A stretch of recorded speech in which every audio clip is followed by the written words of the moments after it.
from the Ticats Audio Network. This is ongoing coverage of the 2023 Grey Cup Festival leading up to the 110th Grey Cup in Hamilton.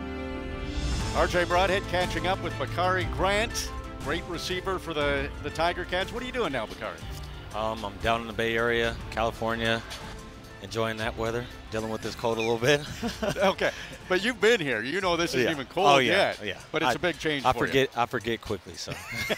It's easy to get used to the warmth. Oh, yeah. So down in the Bay Area, started a couple of businesses with my family, and so we're in the housing, senior care industry down in California. And how's everything going with that? Awesome. We've been growing. We started the company in 2021 and steadily growing, and now getting ready to take it to the next level, so it's been good. Have you made it back to Hamilton very often?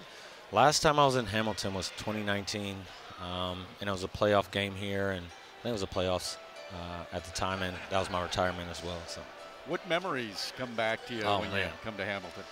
Driving down the street, seeing the Tim Hortons. It's funny, my kids, first thing they said, "Are you going to eat Timbits?"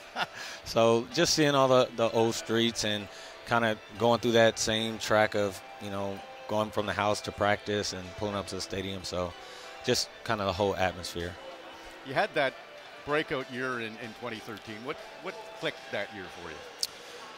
I think getting used to, number one, a team, getting used to the game, especially coming up from the States, and then having chemistry with the players on the field, understanding the playbooks, all those things. And I think for the CFL, especially for a wide receiver, as you come up here and you learn the rules, you start to understand how you can play them to your advantage. So I think that's around the time that you really get a hold of kind of how to move and how to play the game a little bit. So it takes a little time. Oh, yeah.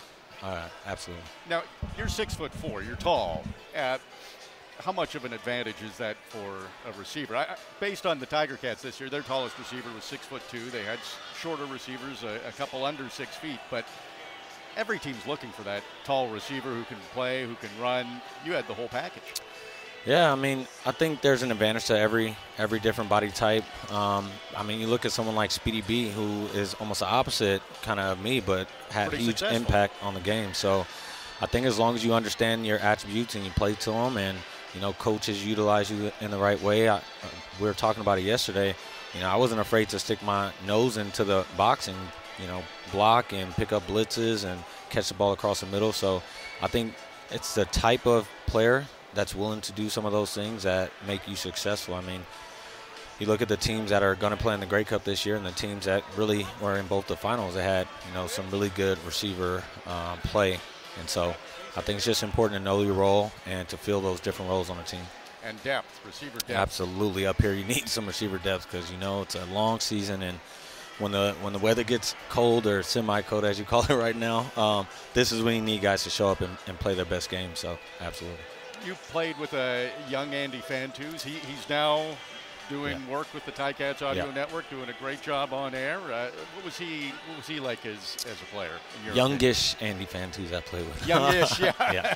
I heard the stories and, watched the games where he was in SAS. But here in Hamilton, he did bring some veteran presence. But similar to myself, he wasn't afraid to go down the middle, catch the ball in traffic, and go up for it. And I think that it resonated amongst our team. He was definitely a leader in the locker room, and we joke now, the game, you get over the hits. You see the hits and you're like, I'm good, I don't want any more of those. But it's always hard to replace the locker room. And I think Andy was one of those locker room guys who knew how to create that culture in the locker room. From setting up tournaments to, game nights at his house. I think those were the real kind of X factors that you got to make sure in the locker room. So I hear that from a lot of players. They don't miss the hits on the field, but miss the camaraderie with the teammates. That's the biggest Absolutely. thing for you? Yeah, I think sometimes we miss being able to hit people legally, but I don't think any of us want to take those hits anymore. So, yeah. Well, it's great to have you back in Hamilton. You put on a show for the fans, and great catching up with you, Bakari Grant. Yeah, thanks so much. It was good catching up. Thanks for listening to the Ticats Audio Network. Check back often throughout the 2023 Grey Cup Festival for more.